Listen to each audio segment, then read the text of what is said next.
Welcome back, everyone. It is good to see you all again. I hope you had a good or enjoyed your holidays and 3 months without every other week contact meetings and are ready and energized to get back into things.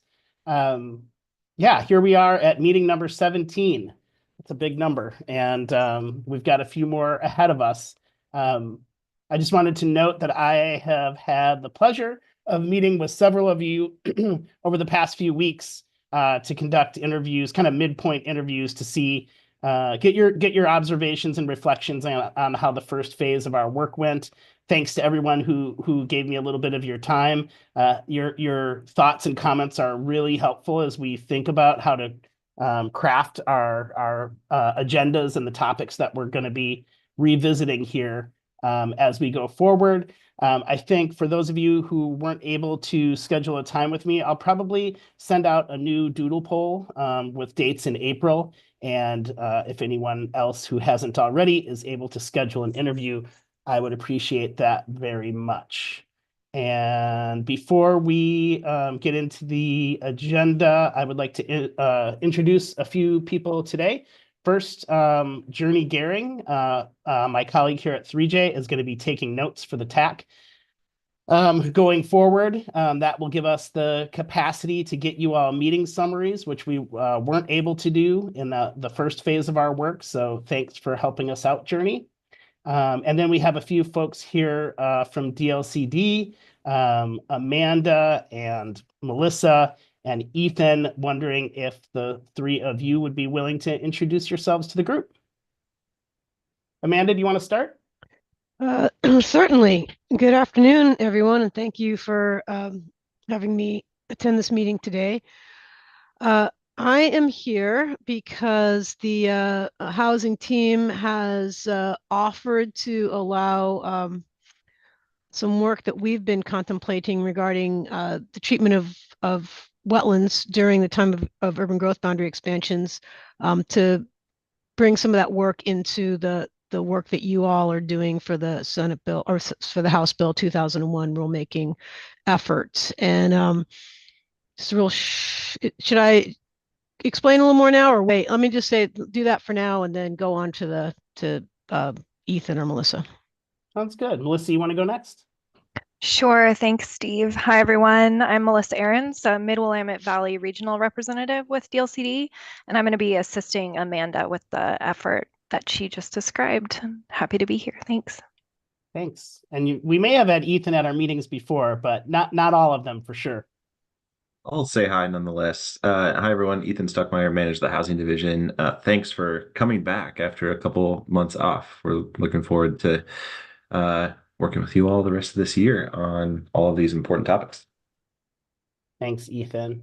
And before I give a brief recap or overview of our agenda today, Colin, could you talk to the group just briefly about what we have in store in the coming months?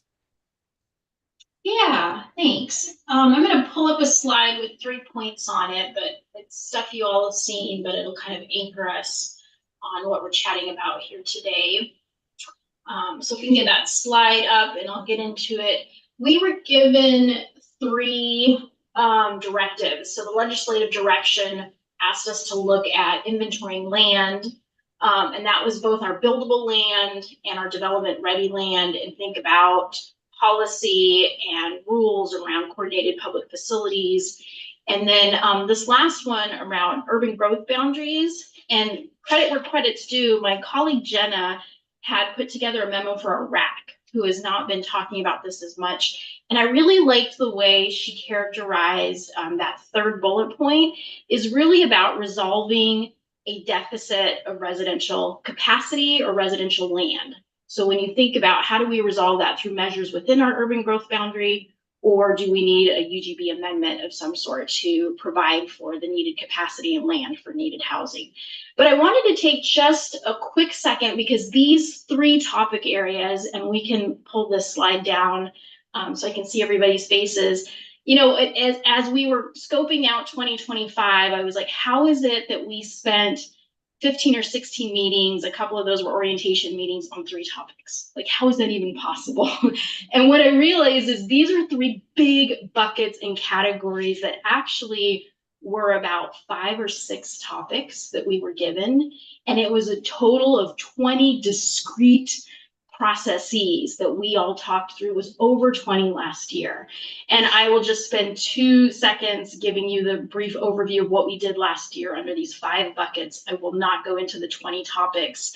But we looked at land inventories, whether that was buildable land or this new concept of a development ready land inventory. We looked at capacity and how do we estimate capacity? How do we know if we have enough capacity? How do we increase capacity? What measures can a city take within their urban growth boundary? We even in July, remember, we stopped and said, well, under this new OHNA paradigm, there's so many new things. And we invited colleagues that are working on the housing production strategy program and working on something called a contextualized housing need or an acceleration program.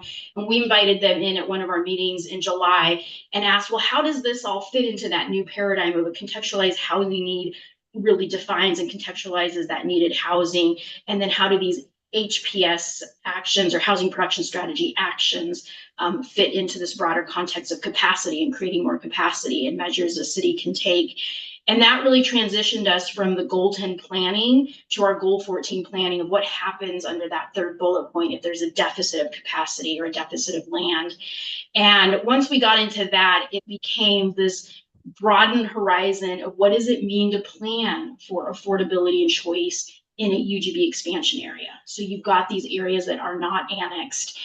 And we talked about exchanges. What if you've got land that has been in your UGB since original acknowledgement 30, 40 years ago, and it's not developing, it's not going to develop. What we ran out of time for was the urban reserve areas and how we create urban reserves. But what was interesting is there's over 20 subtopics and specific processes that we talked about in there. And a few surprises came up, things that we hadn't foreseen. You all brought up, well, as we do these land inventories of what's buildable or what's development ready, what state data is out there for us? Can you as a state provide data? How accessible is it? How accurate is it? How reliable? And so that we had some conversations around that, and you'll hear a little bit of where we're at with the work on that. There was talk, I remember we looked at an example from the city of Salem. If we're looking at development ready land, how do we look at mapping the capacity of our public facilities and where that land is development ready, and how do we map that and understand that? And when we got into goal 14 and UGB planning, we really got into questions about how do you plan for affordability and how are other cities doing it, whether it's comp plan policies and requirements for master planning or its urban growth agreements or its annexation. So we really just covered so much ground. And I wanted, based off of that work, to give you guys an idea of where we're going now. And we've grouped it into 4 primary categories, maybe 5. You'll see today that we again start with the what are constraints or impediments to buildable land or suitable land?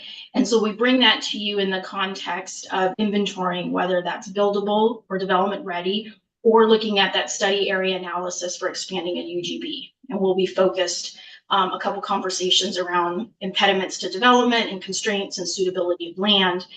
Next meeting, we'll get back to what does it mean for development readiness and that coordinated public facility planning.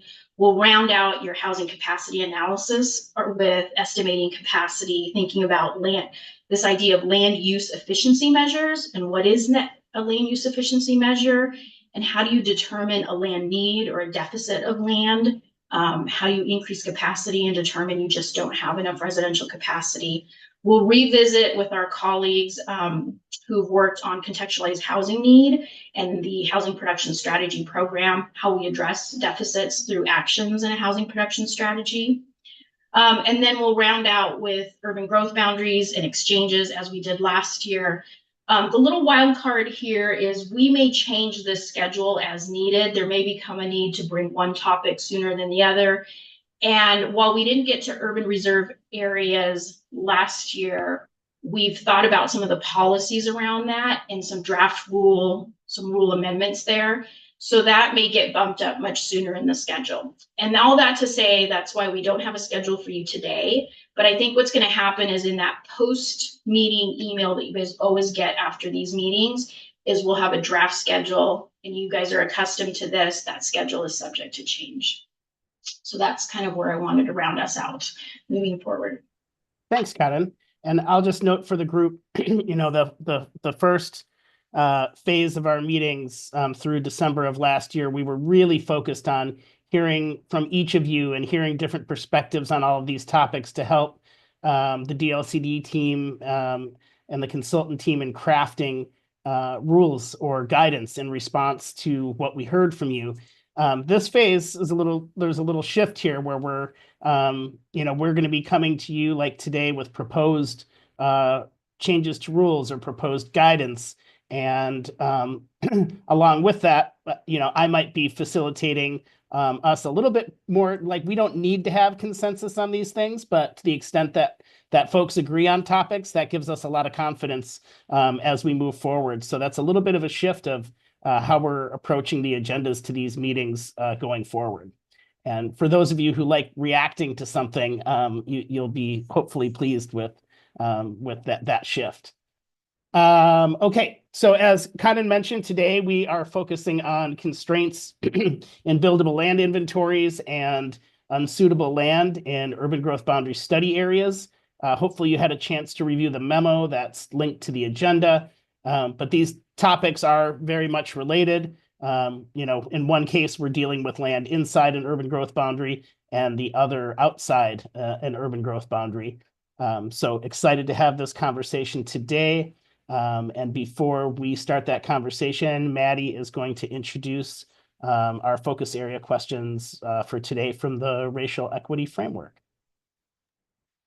Thanks, Steve. Good afternoon, everyone. It's great to see you back. Much appreciated for your time today. My role here is to highlight an item for our consideration as we talk through benefits and burdens related to our topic today of land that may need to be removed from a buildable land inventory because of some of the topographical or physical challenges that are present on those lands. We're constantly balancing life and risks to life and property with land available for housing. And this presents unique challenges for every community in maintaining flexibility, in particular, to adapt to those unique challenges in each community. We know Oregon is a very diverse state with a lot of different existing environments. And our hope is that the proposed rule amendments and the guidance that is suggested in the memo and that we'll have a discussion about today, it shows staff's preference in response to your comments to maintain flexibility in rule and prevent any undue burden that might unintentionally be put on any one community because of the state that it exists in today, and or any undue burden in particular or benefit to any particular community in how they reconcile that risk. We know generally that land that is difficult to build on often presents an economic challenge. Those lands that are kept in an inventory are sometimes more expensive to develop into housing, and this presents some desire or need to consider access, housing choice, and an understanding that sometimes, though those land may be available for development, they often are developed or do not present affordability in the outcome, in the product that's produced on those lands. So just something to keep in mind as we talk through the flexibility that's offered to communities to meet their unique challenges by including certain elements in rule and maintaining certain elements in guidance. And then secondarily, thinking about the outcomes of those decisions in how cities do their buildable land inventory and or include land in their gross boundary as to what the outcome of those developments might provide in terms of housing choice to different communities. thanks for keeping those thoughts in mind as we work through the draft proposed rule changes and guidance presented. Thanks, Steve. Thank you, Maddie. That's a great framework for our conversation today.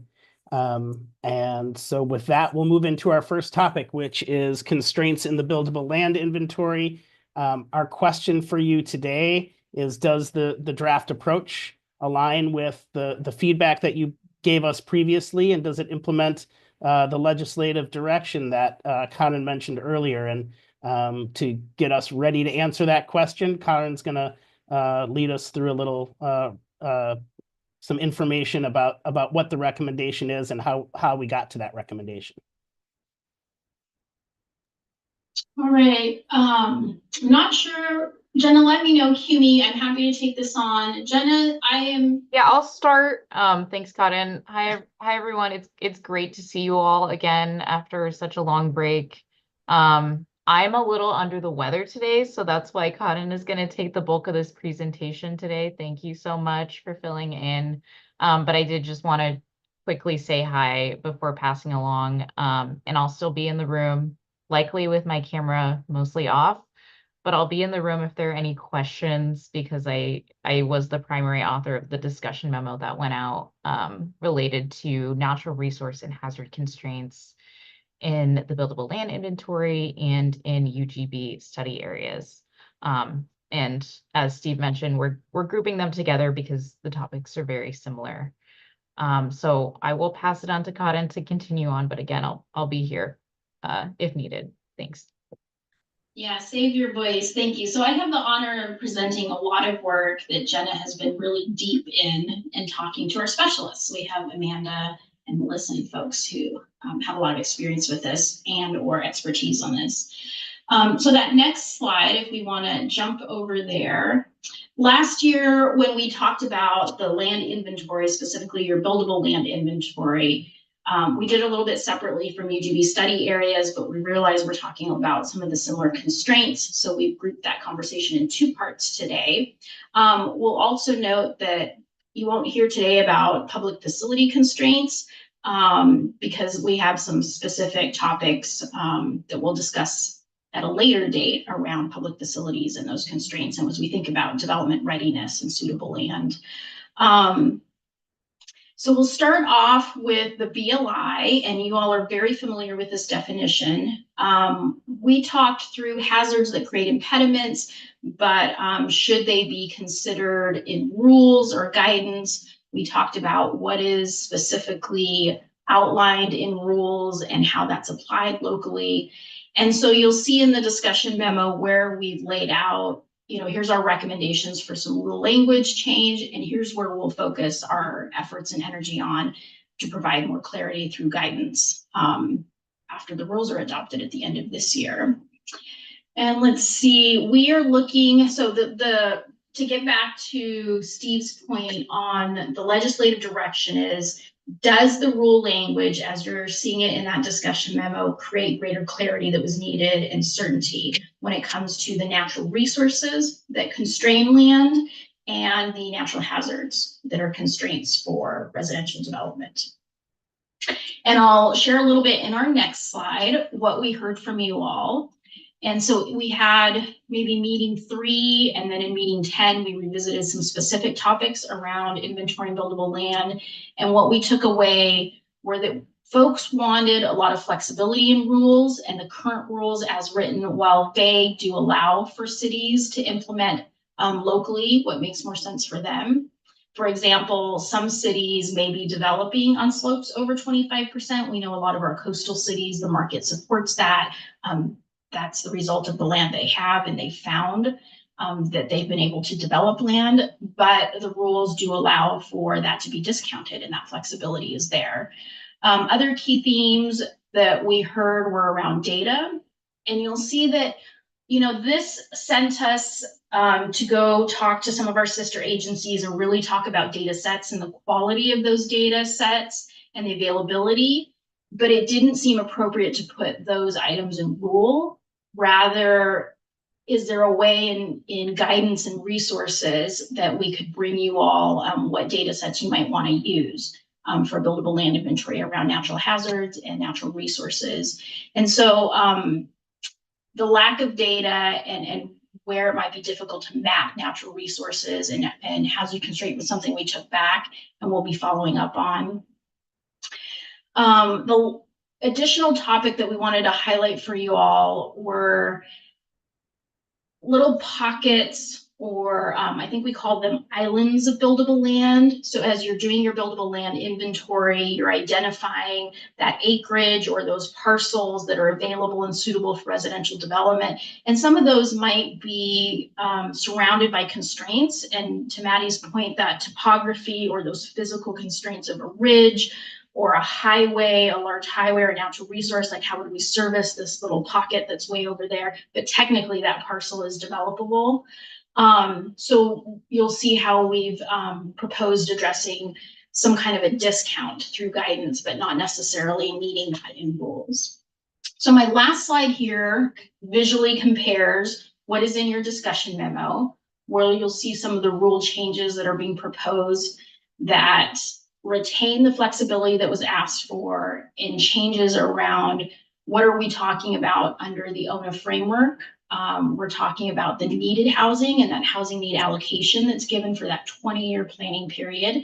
So we are not talking about a production target for the housing production strategy program. So we wanted to delineate that, and you'll see that reflected in the proposed language. We also had talked quite a bit about floodplain versus floodway, and I think that was early on, about a year ago, and you'll see that reflected. And then from those takeaways, you'll see we heard from you, and I think Alyssa, I warned you that many of the things you say to us in these meetings would come back to haunt you, because I have my little sticky note and I don't know how old it is. I'll start dating my sticky notes this year. But to Alyssa's point that we wanted clear rules, are we there? And we wanted robust tools. I quote Alyssa on that from whatever date that was that she gave us. And so that right-hand column, we're really looking at, are these the robust tools that don't necessarily need to be prescribed to preserve that flexibility for local application for cities doing these inventories. All right, let's see. Hopefully I got everything and did some justice there. So as we look at how we split up the rules, as you look at your discussion memo on the revised language that's proposed, I think we would like to, Steve, maybe you can help me out here. I think we'd like to put a straw poll up, and Steve, if you could remind us the questions. Maybe, I think it's on the next slide as some questions. Okay, I didn't know if we were going to have some conversation for a little bit of conversation first. I think that, yeah, right. This is what we're going to do. We're going to do the straw poll. We'll see the results. And if a few folks are answering with 2s or 3s, we're going to invite them into the space to start that discussion. Tell me more about what you chose a 2 for and some context around that, or a 3. Sounds good. Before we do the poll, but Ingrid's getting ready, I'm sure. Does anyone have any clarifying questions about what Karin presented? And that's what I forgot. Yep. Yeah. And Jenna, maybe you can put up that slide again that shows the rules and the guidance, just so people can, if they didn't get a chance to read through the memo before the meeting, I want to make sure they have a chance to reflect on that and reflect on the memos. So minimal changes to the rule content to retain that flexibility that we heard people wanted. Some minor changes to reflect language related to needed housing. And then floodway was added to the list of constraints that is generally considered not suitable and available. And again, all the details are in the memo that was linked in your agenda. So before we do a poll about how people are feeling about these proposed changes, yeah, any clarifying questions? We'll start with Al. Thanks, Steve, and really thank you too, Karin. It's really helpful. I have a question that is about the relationship between the BLI, including something in the inventory, and looking at its yield. For example, in floodplains, you might say we'll include this, but in many places some places they exclude it altogether. Some places they say we'll include it, but it's going to have a certain yield. Is there a time further down the schedule when we're going to kind of sort out what is about including and excluding from the BLI, and what is about how we calculate the capacity of lands that are included but constrained? Yeah, I'm going to respond to that very briefly, and I can't find the paragraph in the memo, so I apologize. Somehow I closed out that memo, darn it. So when we talk about the yield of land that's inventoried or the capacity on that land, you're right. We're proposing in guidance. There are instances, for example, an island of buildable land. Does it need to be reduced, that capacity on that land? And is that better in guidance rather than in rule prescribing what a city should do with these? So I think if there are flood plains that have some development capacity, the rules allow for removing parcels in the floodplain. If for any reason there is some capacity there and a city chooses to do that, can we provide some guidance on how to do that? Does that make sense, Al?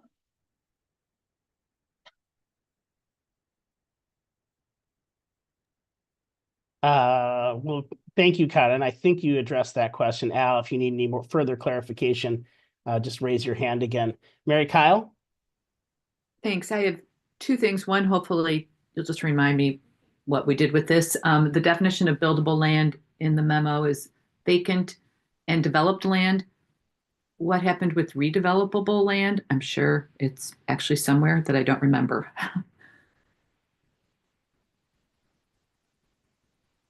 I found my memo, so I'm at the top of page 3. What Yeah. I'm reading is includes both vacant.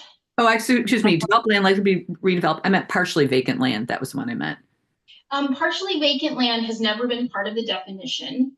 It was never there, but I spent a lot of time working on that, and I will bring that to this group on a later date. Okay. I'll bring that with a couple other things. All right. I meant partially developed, or partially vacant. Sorry. Either way. Yeah. And then the other one is on the issue of how publicly owned land is dealt with. And I know this is proposed to be in guidance. It comes after the rules, but I'm not sure that's sufficient. There's some, very robust conversations going on in the legislature now about, potentially designating publicly owned, certain categories of publicly owned land for housing, but also there's lots of different flavors of publicly owned land, some of which will be developed, like publicly owned land owned by colleges and universities. It might be for housing, it might be for something else, but they're definitely buildable.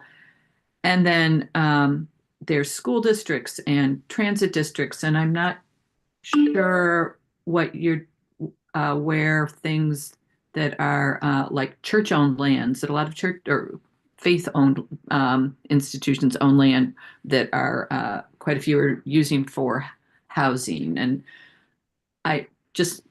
anyway, there's a lot of different flavors of what's potentially publicly owned, and faith institutions are not public, but they might not be taxed. I'm not really sure about how their land is handled. So anyway, it just seems in some communities, at least the colleges and universities, is a pretty significant amount of land. And I assume that the populations of those colleges and university is included in population projections that need to be housed. So it seems there would be in it too, for employment and housing. I'm going to repeat a few words that you just said. Yeah. In some communities. I just Yeah. want to highlight that for the group when folks take the poll. So I'm going to guide the group to page 3. Towards the bottom of bottom of that page, you'll see that third bullet point where we mention our rationale, why we're putting this particular topic in guidance instead of rules. But Mary Kyle, you bring up a very, very good point. And to Steve's framing and facilitation, we are not looking for consensus today. We are looking for all these diverse perspectives. Right. So you'll see how we addressed it on page 3. And when you take that poll, let's think about how I want to answer. I did read that, and that's why I brought up the question, especially if those populations of employees and students are counted in the population and employment projections, then so should that land. Or else either exclude both or include both. Yeah. And Okay. I think including makes sense and excluding doesn't make sense. So, yep, I'll do that in the poll. Thanks, Mary Kyle. Beth, did you have a comment on that specifically? Yeah, what I would say is that populations of students are sometimes, I don't think, included in population forecasts. It's not always clear that they're included in population forecasts. When you're looking at employment forecasts for people working at universities, those should obviously be in the employment forecasts. And the land of the university or college should also, because they provide the places for that employment. And it's inconsistently done, in my experience, in both cases. And a lot of students are not housed on campus, but they live. A lot of students are not housed on campus. I think it's in guidance, I would recommend an individual discussion, especially about larger universities. Yeah. Thanks, Mary Kyle. Al, did you want to follow up on your previous question, and then we'll go to Derek? I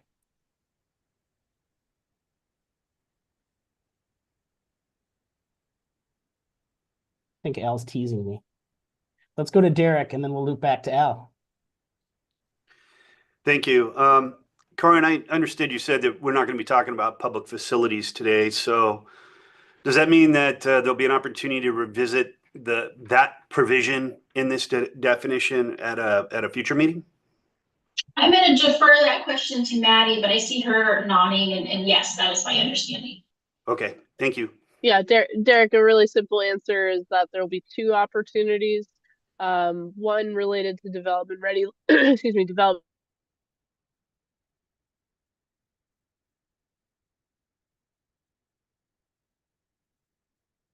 about land that's either in the UGB or being considered for the UGB, and what level of analysis is required to reach the level of the term unsuitable.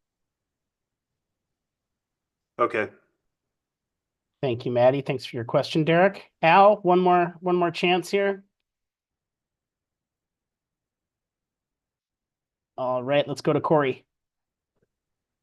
Yeah, thanks. My question, the thought that came up for me, and this might be a little out of scope for what we're talking about today, but I know that and I don't have the bill numbers in front of me, my apologies, but there's a number of enabling legislative bills from last session and even previous that now allow housing by right in many more zones. For example, in City of Bend, our public facility zone, housing is now allowed by right, affordable housing. And so is there going to be forthcoming guidance on how to sort of, when we're putting together BLIs, right, like how to kind of account for that new flexibility or sort of new ability to sort of look at different parcels of land that may be zoned as commercial or public facility, right? But now actually housing is allowed by right. And so curious if that guidance is coming in relation to what's bulleted here, or if that's kind of a further future conversation. Thanks. Yeah, great clarifying question. I zipped through how we're going to go through 2025 topics, and that is one of 5 topics. We'll do that under estimating capacity, and we'll talk again like we did last year about development trend data. And so where it's developed outright, what's your actual development seeing and that trend data moving forward, forecasting ahead.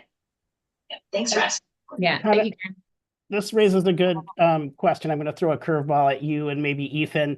In the interviews that I did, and I mentioned to the DLCD team, several people kind of asked, "Hey, there's lots of pending legislation that might impact the work that we're doing. Does anyone just? I mean, I know you're all very aware of that, but do we want to say anything about how we're looking at that and thinking about that as we do our work and move forward in our process?"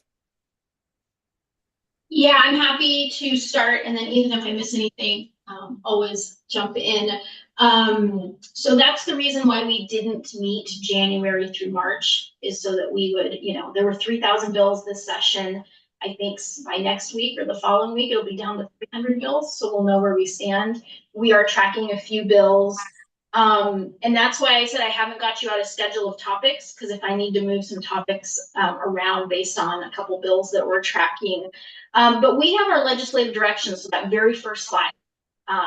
As we foresee and what we've been tracking in session, we will continue with that legislative direction that was given to us in House Bill 2001 for the foreseeable future.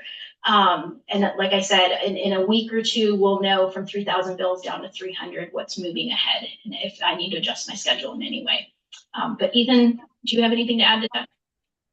Yeah, that's right. I mean, the direction that we've got under this rulemaking is in House Bill 2001 from the 23 session, and 2889 also from that same session. So it's important not to get ahead of the legislative process, particularly as that legislative process would direct us potentially to do, additional follow-up things as part of either this process or a separate process in the future. So we're taking cues from HB 2001, 2023 at this point.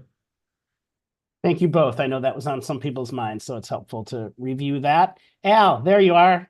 Here I am. Okay, just one quick thing. It just occurs to me through this whole discussion that it's going to be important for us to think about what goes into the BLI inclusion bucket and what goes into the yield bucket. And you can be more generous and more flexible on what goes into your BLI if you're going to be more conscientious about the actual realistic yield you're going to get from some of the things you include. Such as public land, church lands, CCR lands, other kinds of things. So I think that's just a topic that of which bucket to put certain things in that's going to be important as the rulemaking goes forward. That's all. Thank you much, Al. All right. Jenna, could you move to the next slide again? I want people to see those numbers again for the straw poll. Support the approach as is, support with minor modifications, or needs major work, or major changes are needed. Let's go ahead, Ingrid, and pull up our poll, and then that'll tell us how to move forward with our conversation.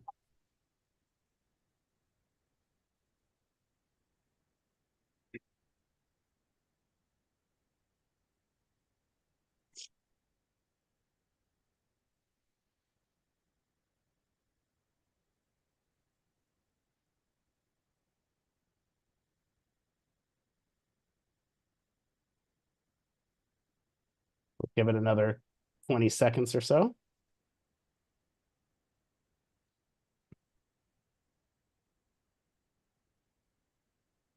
All right, it's probably about 12 with I assume staff and consultant team are not voting here. So thank you very much, Ingrid. So we have about 5 people who are looking for either minor modifications or maybe some significant changes. And I'm wondering if any of those 5 folks would be willing to raise their hands and start us off and share just, what changes you would like to see, either minor or major, in what was proposed. Barack, start us off, please. Thank you. Yeah, and to be fair, I was going back and forth between 2 and 3. If I could say 2.5, I'd say 2.5. But I think like a minor change when we're looking at E, and I know this will come up in discussions about public facilities, but cannot be provided with public facilities. I think it would be better to say something along the lines of like is infeasible to provide with public facilities. And then the other piece that I would add here is that we had quite a few, at least discussions where we touched on the idea of how long something has been sitting within a BLI and has been considered developable, but has not been developed and has not been explored at being developed. And I don't see a consideration in that there. I'd like to see that added, which is why I went with a 3. Otherwise, it would be a 2, so 2.5. But those are kind of the 2 things front of mind right now. Cotton or others, any thoughts about the that thought about having, and Cotton, I see your hand raised, land in the inventory for some period of time that hasn't been developed and doesn't look like it's going to be developed? Yeah, I'll hit on that one. And then Maddie, maybe you could think just a little bit, maybe it's a brief response around feasibility for public facilities. You cannot. And Brock, I'll just mention that I want us all to remember that when you're considering land to be brought into a UGB, that feasibility of providing with public facilities is different than you're inventorying land that's already in your UGB. It's been there, and you really cannot provide public facilities. I just want you to think that in your head, but I'll leave Maddie to think about that. And then considering land that's been there for a long time. So I want to caveat that our rules cannot change statute, and our rules must comply with current statute. And the statutes for Oregon's land use system is that if a parcel or parcels and the land is inventoried as buildable, it will always be buildable in perpetuity unless it is constrained. And the rules define those constraints. So if it is buildable today, it is not constrained in any way per rules. It will be buildable 10 years from now, 20 years from now, 30 years, et cetera, in perpetuity. Now, if for some reason you're like, well, it was brought into our UGB, it is not buildable because today's environmental standards are greater.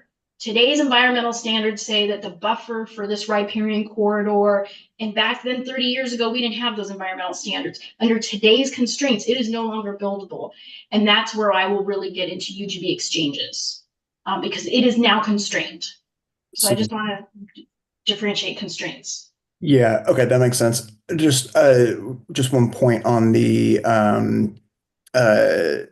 piece about the lands that have been in that. So since this is what's with statute, right? We're not going to deviate from that. I think that should be a bigger part of the discussion in the capacity analysis discussion that we have later on. Thank you. Thanks, Brock. Damien, thanks for your patience. No, thank you. I don't have a specific minor modification, but more of a confirmation, because when I was looking at the draft rule change, my first thought was, should this refer back to the Oregon housing needs analysis? And I think I got my question answered, because when I went back and looked at the definitions for needed housing under 197A018, that definition refers back to the statute that directs the development and annual production of the Oregon Housing Needs Analysis data. So I think if the understanding is that planning for needed housing will capture the housing we need to plan for that's being identified in the Oregon Housing Needs Analysis, and I think it works. Pardon me for that long-winded confirmation. Yeah, that's great, Damien. Yeah, I'm going to confirm and I'm going to repeat, because I know we want to repeat this every opportunity we get. You're absolutely right that the housing need allocation is what we are planning from. And it is not the housing production target, but we're going to keep repeating that. You'll hear that over and over from us. So I'm going to take any opportunity, and you just gave me one, Damien. Thanks. Thank you. Ted. Thank you. Yeah, just thinking about the point that Brock was raising. I see one of the proposed changes to the rule makes reference to development of needed housing over a 20-year planning period. So I think that you all have addressed some of what Brock may be getting at here with your proposed change already.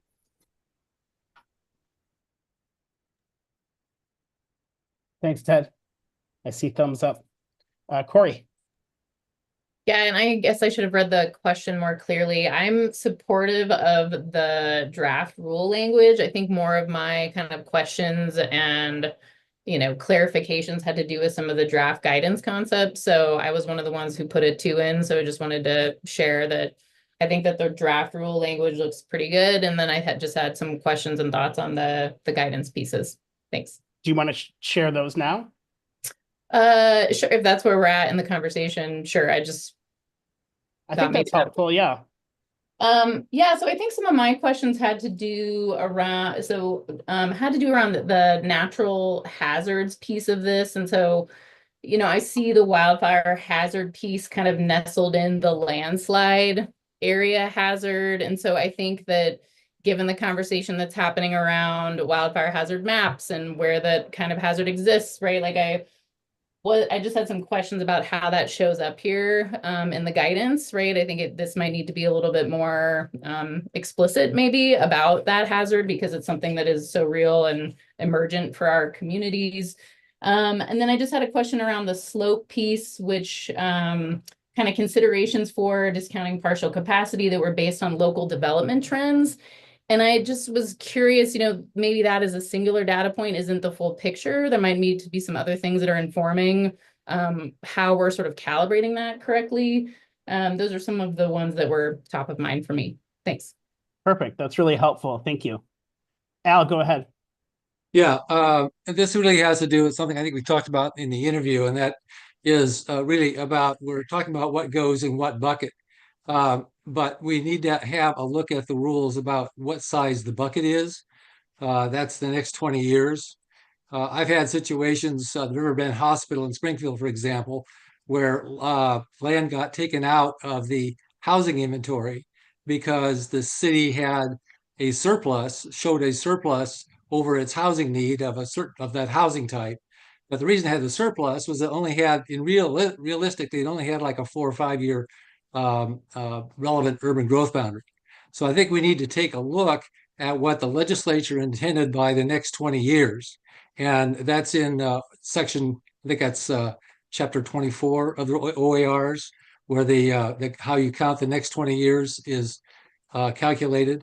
And we need to think about setting things up so that the next 20 years is actually the next 20 years that happens when the entire process of updating and expanding the urban growth boundary is completed, or that it's extended if there's a remand.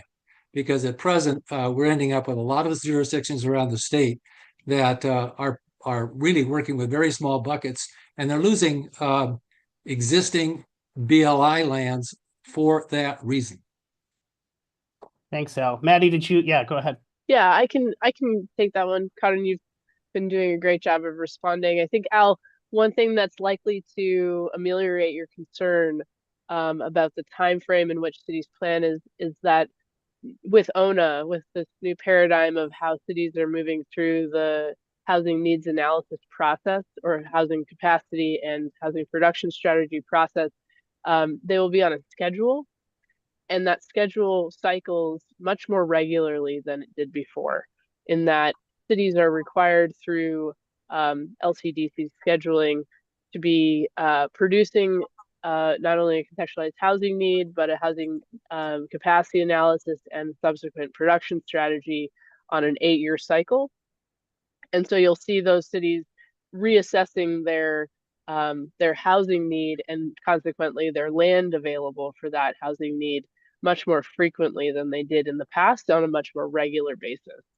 And I hope that that will address the likelihood that, or create a lower likelihood that a city would be able to take an action like that with a short and somehow use a shorter time frame than what was intended. Well, I am completely not reassured by that, unfortunately, because of the experience I've seen with the missing of deadlines that have been set in the past. And there's no reason to think they wouldn't be set in the past. And then you get to use, the old starting date. So you end up with, I think the Bend right now has a urban growth boundary that's good for the next 4 years, as I recall, something like that. And this is the current CFA planning process for City of Eugene. And it has them finishing up their process in 2030, and it's only planning for the year 2045. And all that has to happen is for one person to file an appeal, and doesn't even have to win. And it can probably push that out to push that out so that it's really a 10-year or 5-year thing, unless we change those terms. And the legislature was very clear when it changed the statutes to say next 20 years, because they had that problem.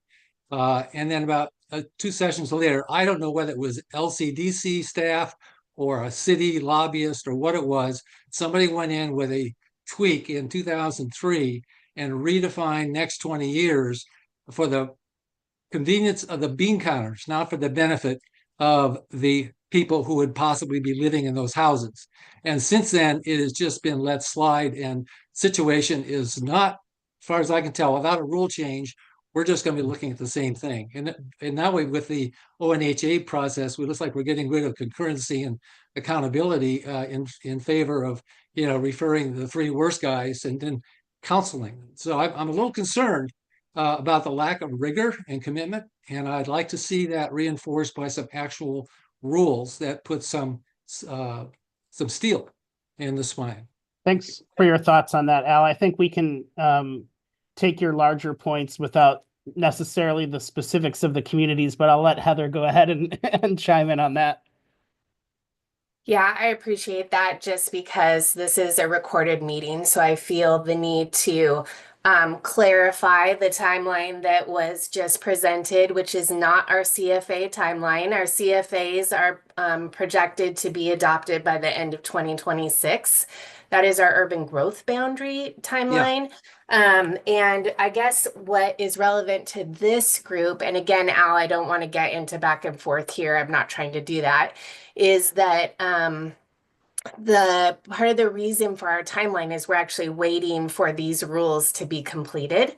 And so we actually, so anyway, we're looking forward to these rules being completed so that we can stay on track. And yes, we are proposing to use the sequential process for any expansion that we need, but for that specifically. So thanks for the opportunity to clarify. I wouldn't normally do that, but I just wanted to make sure since this is recorded. No, that's just fine. It does say urban growth boundary, and as long as this doesn't mean what it says, I'm happy. I think Ethan, you might want to chime in on this before I get to Mary Kyle. Yeah, thanks. Just one point to kind of raise here to in like this conversation, which is the OHNA housing need allocations will be published every year annually. And the one that sticks for local governments is the one in the year in which cities are completing their housing capacity analysis. And so that does help to kind of mitigate some of what you're talking about, Al, when we're conducting the basis by which we're starting and then doing all of the planning around is kind of as fresh as it could be in that kind of new paradigm, which is the year in which you complete that. That's the needed housing allocation that you're starting from. Thanks, Ethan. We're going to go to Mary Kyle and then Brock, and then we're going to move on to our next agenda item. The only reason I had a 2 was because of the issue I raised before. I think for public universities and colleges, and maybe some other institutions, they do need to be included before we get to the guidelines, because some of those institutions actually sell their lands off for housing or employment, or develop them for their own commercial purposes, or lease them. And I think we're overlooking, and it's not just the big universities too. So anyway, thanks. Thanks, Mary Kyle. We'll take another look at that. And Brock. Yeah, 2 quick ones. Building on Ted's comment, yeah, I do see your point there about the development for the 20-year planning period. I think we could probably make an improvement here then if we added and feasible after suitable, available, and necessary, and feasible and is reasonably expected to be developed within that period. I think something like that would make a big difference. The other piece, I'm just going to chime in and echo what Al said. I can't remember if it was earlier this week or if it was last week, but we had a hearing for a couple of bills for a couple of cities in Southern Oregon that came in who have been working on UGB expansions for more than 20 years. And so regardless of how you look at it, there's no way that can be considered compliant with the law. They have to have 20 years of land. They have been trying for 25 years to bring in land that they needed 25 years ago. And so now they're 5 years behind what their 20-year plan would have been, right? That is a huge problem. I am almost to the point where I would say that if you make it 20 years and you still haven't been able to get a UGB expansion across the board, like there is just a declaration that comes down from the state that's like, hey, you know what? This is added now, because that's not an acceptable outcome anymore. We cannot have someone putting in a plan for 20 years and it takes 25 years to get approved. That is obscene. Thanks, Brock. All right. Thanks, everyone, for that robust discussion on our first topic. Kaden, do we have a slide for our next topic as well? Yeah, we'll get that queued right up. Thanks. Let me have a look at where I'm at. Yeah, I can pull it up Yeah, thanks, Jenna. one moment. All right, so we're going to switch gears from what is in your urban growth boundary and how do you inventory that buildable land. And we're going to skip way ahead a bunch of processes that have happened theoretically. And now you are in the study area analysis for lands that might be suitable to expand your UGB. So we've skipped a bunch of steps in the HCA process, but we're still looking at unsuitability or suitability of land. So we talked about this quite a bit. You'll see the rules here. And this involves what is the potential for inclusion of that land into a UGB expansion to meet that housing need allocation. How does land excluded? In the rules, you'll see lands that are subject to landslide. Here you have quite a bit more around flooding from tsunamis or has any significant resources present. Lands that are owned or managed by the federal government. So that is a type of public land. And then in section 67, we're looking at a more detailed analysis that does additional refinement on excluding lands to be considered. And so remember, one thing we heard from Kevin at least a couple times last year is if the land is in your UGB, there is a very high bar to say it is not buildable. And so I want to take this opportunity to respond a little bit broadly to one of Brock's comments. If it is not built, it is not developing or it's not being built decade after decade after decade, and it does genuinely have a constraint, and we can show that. I want us to always have the lens of, is it appropriate for UGB exchange? So just remember that that is a tool we can use when we look at inventorying our land. And I will bring discussion on that. But for now, you're at the point where you do not have enough buildable land, and so the city will be expanding. And how do we determine the suitability of that land? And I'm ready for that next slide. What did we hear when we talked about this last year? So here's where it came up with data sources. We didn't feel it was appropriate to prescribe a city must use certain data sources because cities may have local inventories. They may have comp plan policies around resource protections and how they implement that in their development code. But we can certainly do guidance and do resources and tools. Again, back to Alyssa's comment for us last year, be really clear in rules and how are the state setting us up with robust tools to facilitate our planning processes. Resources and guidance are the two tools that I'm thinking about. So a lot of the work around what data is out there, who's providing the data, how accurate is it available in large metropolitan areas, is it available in more remote, smaller communities, is it mostly available on the coastal communities, or do we see it in the highland deserts or other areas and other habitats around the state? And there's some uniformity, and then there's a lot of data missing. There's not complete sets for all of the factors that go into suitability for land. We talked a little bit about liquefaction, considering the Willamette Valley and how much hydric soils are present. What is liquefaction in the context of hazards? What are hydric soils in the context of natural resources? So we looked at this balancing of preserving life and property and protection of natural resources and meeting our housing needs. So we don't want to develop in hazardous areas. We also don't want to denigrate our rivers and streams. Lastly, we had some comments from the group around parcelization. And we're going to put a pin on that for right now, because we understand as you're looking at lands to bring into your UGB, you're assessing, can these lands meet our housing need allocation? In many respects, rural residential land and that exception land for many reasons should be brought into the UGB. But again, to some of Corey's questions around, well, what's the capacity? What's the development trend? Where certain development is allowed outright, and rural residential obviously is a residential use. but what is the development capacity? And to Al's point is, what is the reasonable yield? What can we expect? And so we'll talk about that. I want to put a pin on parcelization, and we'll focus on natural resources, natural hazards, what Maddie called our physical constraints of topography, things of that nature, what is suitable to bring into UGB to meet that 20-year housing need allocation. All right, so a summary real quick, we'll do a visual in that next slide. What are you going to see in the draft rule changes? Again, we retained a lot of flexibility for how cities are applying this at their local context. So you'll see minimal language change. There was some mention of specific data sets, and this is why we're recommending to have that in guidance, because data sets get outdated, new data comes, we have new LiDAR data that wasn't available 20 years ago.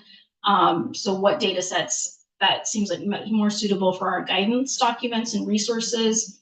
There is liquefaction as part of the list of hazards. How is that addressed? And then we have our proposal for guidance. So as folks can see the data sources, specific data sources, whether that's state provided or if there's some federal data sources that might be available. And then thinking around some of our conversations, that islands of land, if there are parcels out there that you're considering tracts of land to bring into your UGB, but you know there's some constraints there. I think Mary Kyle at one point said, for good urban form, maybe just bring in those islands of land, and can it be used for green space or parks, but doesn't necessarily have to go towards your residential capacity. And then floodplains and other hazards, specifically what local protections are adopted in the city's comprehensive plan and how those are treated for development capacity. All right, so that lays out what we have proposed for you, what we've heard from you, and kind of that differentiation of what you're going to see in rule amendments and in guidance. Steve, can you help me out with that poll again? Yeah, before we do the poll, though, I think we're going to ask for clarifying questions again, if that's all right. I keep trying to skip that part, don't I? No problem. That was the fruitful part of our last round. So thoughts, observations, clarifying questions before we poll on these proposed rule changes. And hopefully you're all following along on pages 4 through 6 of that memo.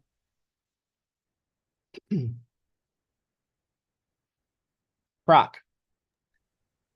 So around the liquefaction question, obviously that's an important issue, right? We don't want anyone's house sinking into the dirt, but what is kind of the threshold for that? Because it varies by soil type, generally like a 6.6 in a lot of situations is enough to trigger liquefaction. If you get up to something like a 7.5, that's what sunk that neighborhood in Indonesia a few years back. But if we're talking like Cascadia level liquefaction, that's the entire Willamette Valley. So I think some threshold needs to be determined there. And maybe that's guidance, but I'm just putting the thought out, I guess. That's Maddie? exactly right, Brock. That's something that we intend to include in the guidance, just knowing that there are, as you described, a variety of thresholds at which different severities of earthquake can have different implications for construction. Thank you. Thanks, Maddie. Martha. Hi. Yeah, so I am all for flexibility, but I was going to bring up the liquefaction also because I notice, I mean, at least with some of these other exclusions, there's at least a little bit of a description about what it is that you're excluding, and it just says liquefaction, and I'm not quite sure what that means and how you would map that.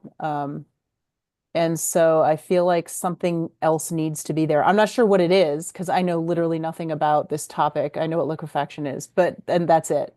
I just feel like there needs to be some additional parameters put around it. And obviously guidance is helpful, but I think in the rule there might need to be something else. And then I have a question about, I understand striking specific data sources. I think that's fine. But I'm curious about the flooding, about striking the land within special flood hazard areas. I mean, are you truly saying that a jurisdiction can exclude land that may not be in a mapped flood hazard area, a FEMA, floodplain or floodway, that somebody like maybe they said floods a lot in the winter or something? Like, I'm just curious if it's not these mapped flood hazard areas, like how broad is this going to be opening up a jurisdiction's ability to say, this person's got a high water table and the property floods, and so therefore we're not including it. Any responses, Karen? Thank you. Yeah, Jenna, go ahead and take a sip of tea and maybe we'll try to use your voice a little bit on this one. So I know we sat with our hazard specialist, and what we have retained here is you may exclude a lot or parcel due to flooding, including inundation during storm surges. Where that data is going to come from, and I can't remember off the top of my head, we'll see if Jenna has something to add, is if there's a different new and or a variety of data sets, and therefore we're just not specifying one. Yeah, I was just gonna add that's right, Cotton, and thank you for the question. Some firms are very maybe outdated, and so I think the intent was to, if there is more recent data available, it should be backed up by data and mapping, though. It shouldn't just be so broad. I think the intent was to just really specify that in guidance. That said, if TAC members would prefer that be kept in rule, we can do that. We can keep it as is. Thanks, Jenna. I'm going to go to Amanda. I assume you're wanting to comment on this one, Amanda? Yes, thanks. I have some experience doing community assistance visits for FEMA and reviewing codes. And one thing that we do see is some jurisdictions use a flood of record that would add area to the what they regulate under their flood management code. That said, flood management codes usually don't prohibit development. They just require the houses or anything to be built to a certain standard, like above base flood elevation. Thank you for that. We'll go to Al and then Mary Kyle, and then maybe we'll do our poll and keep talking. Al? That question really about wetlands and hydric soils as constraints, really perhaps for Amanda as well. I know there's been some additional detail that's come out on where hydric soils are, and that the DSL has a set of protocols for requiring local jurisdictions to, basically put property that is hydric soils through the wetlands analysis process. And I'm just wondering whether, from your standpoint, those are yield questions or questions on whether they really are surrounded by constraints, if they're surrounded by hydric soils, which then have to be, you really have to rule them out of being wetlands rather than ruling them in. If I can respond, so my understanding of how Department of State Lands thinks about hydric soil, so they have a layer of predominantly hydric soils that is now available through the state wetlands inventory, and they're more intended to be a flag for further investigation, and it's not really possible to say generally what percentage of predominantly hydric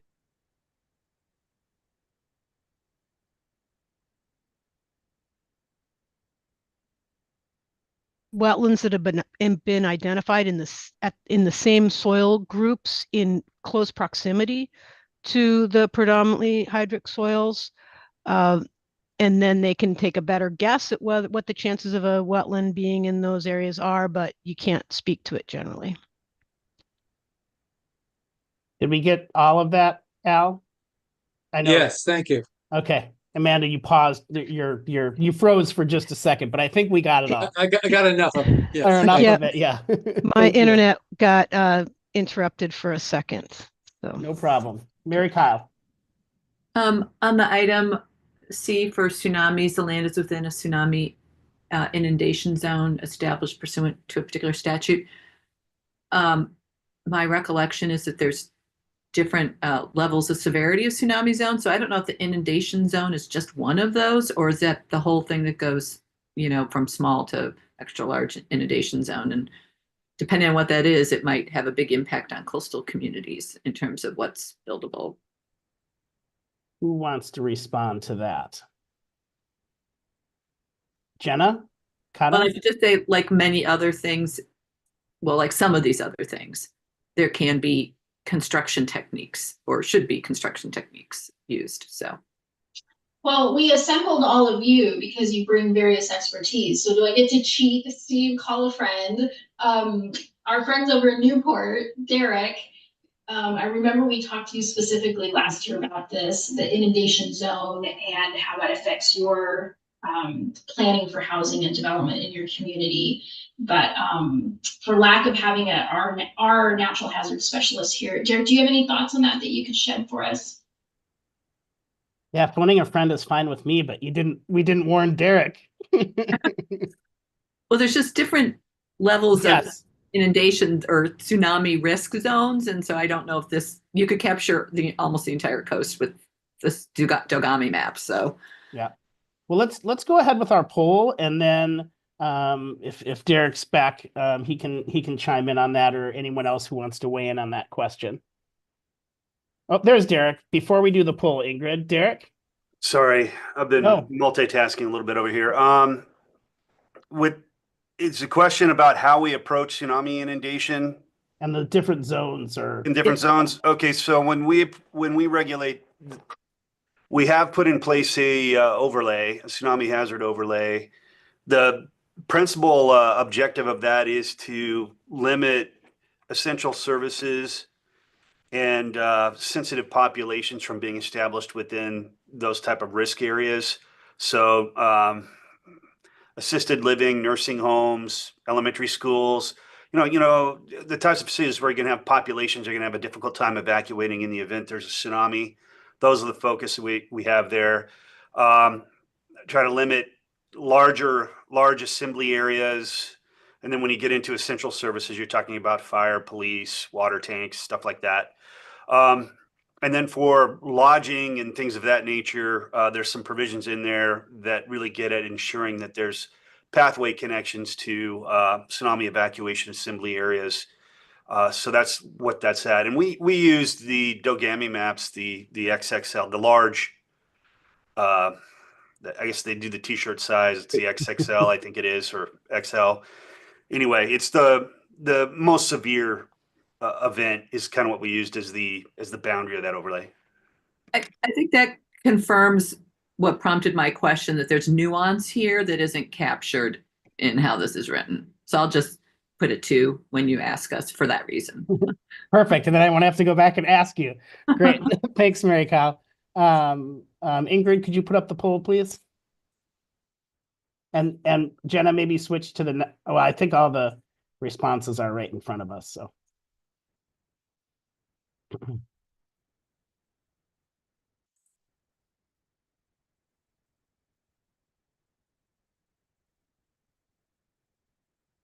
Give it another 10 seconds.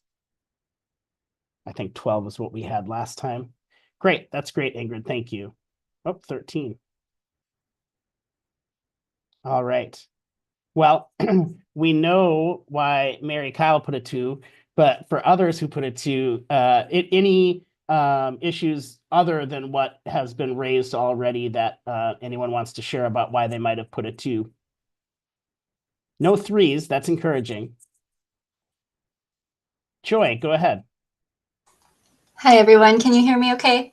We sure can. Okay. Yeah, thanks for all the work on this. And I think overall, I agree. I like flexibility, and ODFW is definitely interested in working with DLCD on guidance on using our data, especially in some of the issues that have popped up both within urban growth boundaries, but definitely also in this for defining a study area. The one part that just flagged for me was looking at sage grouse. The rule does limit core, and our rule, and I believe the Goal 5 rule is core and general habitat, or low density habitat. So just some like minor tweaks that we might want to consider when it comes to sage grouse. And then also just under the proposed guidance, it is just the only, and maybe these are just examples, but that it's only kind of T&E, but there's one of the, one of the priorities that ODFW would like to coordinate on with urbanization is just maintaining connectivity and reducing fragmentation of corridors. So how we can maybe emphasize it's not just T&E species, but just kind of as a whole. So I think it's kind of captured in these broader pieces as far as looking at, what's in a regional, state, or federal inventory. We also have state sensitive data, sensitive species. So just some things to consider. And I'm happy to follow up in writing with those, but that's why I put it too. Perfect. Thank you for sharing those. That's great. Thanks. Heather. I'm gonna just kind of rattle these off. I think our biggest concern with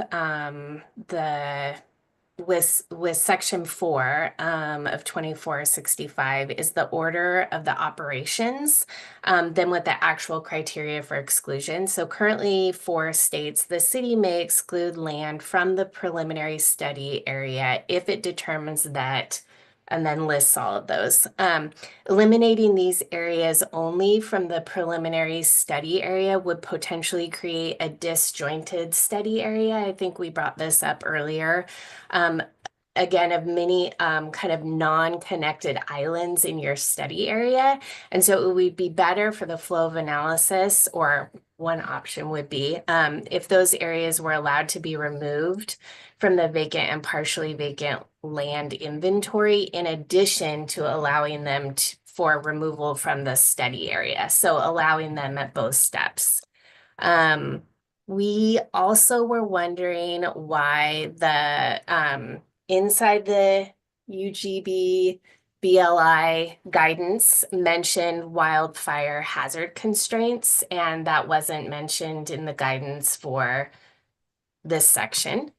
And then also wondered if the guidance could include, could refer to the BLI list in this section so that we can be allowed to have as much consistency between what we're using in the BLI as developable versus what we're using outside the BLI, understanding that they can be different things and there's different resources, but just allowing for that connection if we have the data and making that clear that that's allowed, I think would be helpful. Adding a data source for ODF and W big game migration corridors. And then as far as section 2467, in general, it would be good if the same types of land that could be excluded from the study area could also be excluded or discounted from capacity later, because it might make sense to study those, but discount. And I know we're going to talk about capacity later, but I just wanted to throw that out there. And then we've talked a little bit about this, but I'm not sure how the amendments, and maybe this will come up later, are allowing for unsuitable land. Like there's discussion in the memo about reasons to bring unsuitable land in the UGB. I'm not sure how the rules are allowing for that. So maybe we'll talk about that later, but just wanted to mention that. So for open space or other things other than housing. Thanks. Thank you. Before I go to our other hands raised, do any of our DLCD team want to comment on any of those? Karen, starting with you. That was a lot. Yeah, it was good. Good list. Thank you. So appreciative, Heather. And I have the honor of presenting Jenna's work, so I feel a little like, oh gosh, I'm stepping in. But at least I've been working closely with Jenna, so I understand some of it. I just want to say that the existing rules about land to be excluded, the way the rules are written is a city may exclude any of these lands under section 6. So that word may is that allowable? And where you're right, we are not revising the rules to say should. So it's always been an option. It'll continue to be an option. You may exclude any under this subsection. That was my one contribution for general. Okay. Maddie, did you have something you wanted to contribute? No. Cotton got my Okay. comment, and it was just the unsuitable land. It was related to unsuitable land. So I think Cotton, you resolved it. Thank you. Great. Well, thanks for that list, Heather. That's helpful. Damien. Thanks, Steve. I just wanted to. I support the approach the team is taking in terms of removing data sources that may get outdated over time. I think what that means is if these are going to be referenced in guidance materials, it's going to be incumbent upon the department to keep these updated on a regular basis so that cities know what sources have been updated and what sources have not been.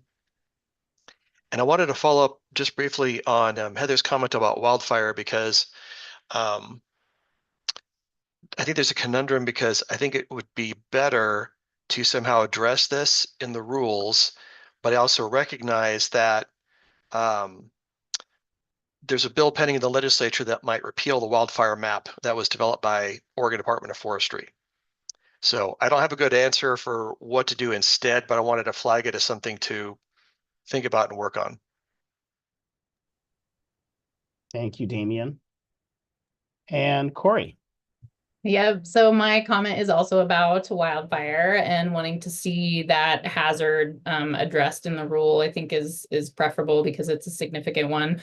I agree with Damien that there's some uncertainty around the future of those maps. However, I do think there are other data sources that could be cited or used for some of the wildfire hazard work. So I know that's kind of a point of exploration, but just to note that even if the maps are in fact repealed, there may be other data sources to look to. So that was my comment.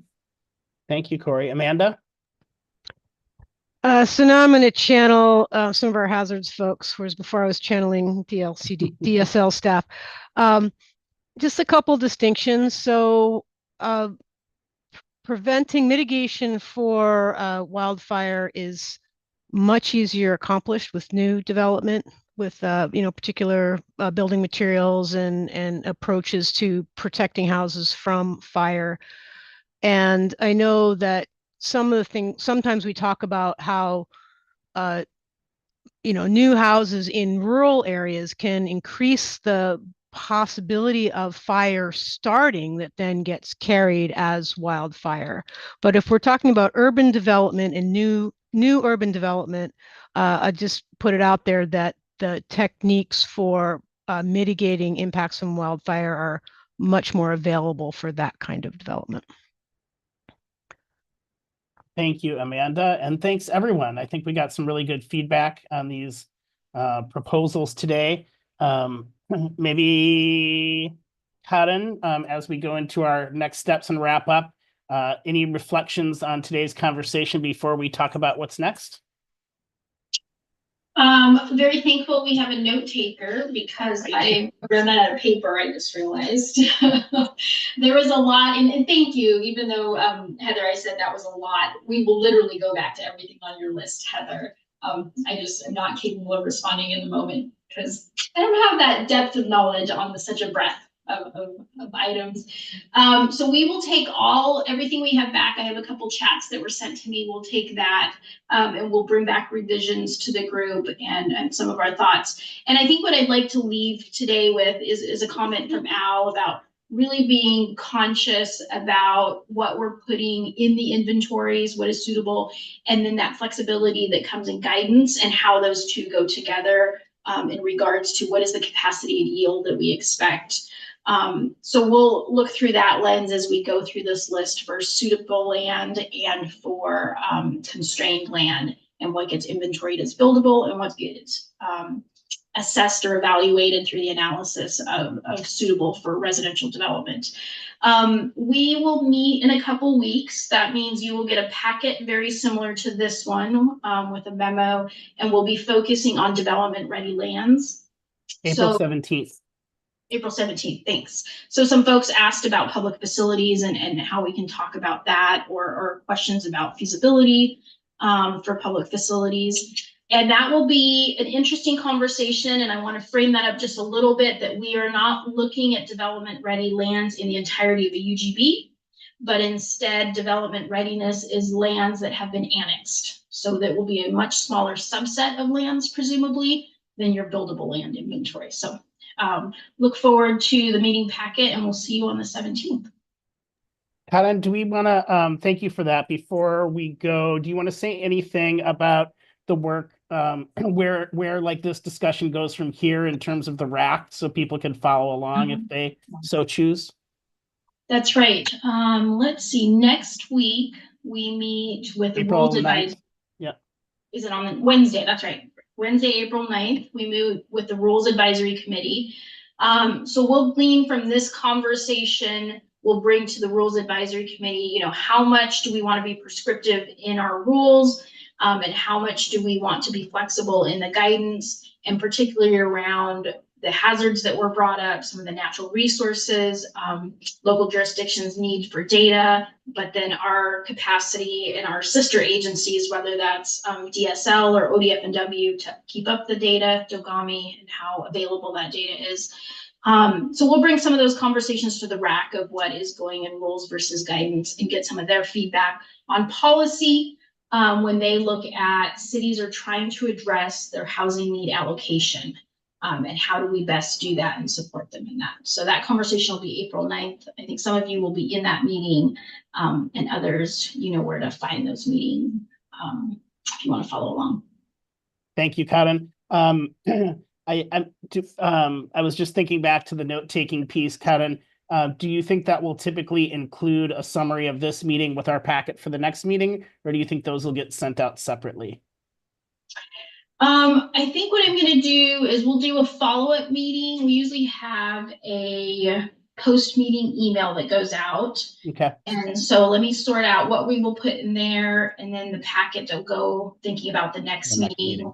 But yeah, I think you guys had some summaries last year at the beginning, and we were running short on capacity. And so we'll bring back those summaries. Yeah, let me think through that, if we want to bring in our summary or some kind of packet to you, what that takeaways were from a RAC meeting, as well as the RAC is deliberating on this. And I know in some of my interviews, folks had expressed that they liked having a mural board to provide comments right after the meeting. Is that something that would go out in that follow-up email as well? Yeah, let's do it both. Let's do it in the follow-up email. Yeah. Okay. Yep. Great. So for those who want to take some time to digest what you heard today and talk to your colleagues and still provide comments, we'll send out a link to that tool. So I think that covers everything. Thank you so much. Great conversation today. Good to see you all again, and we'll see you in a few weeks. Thank you. Thank you.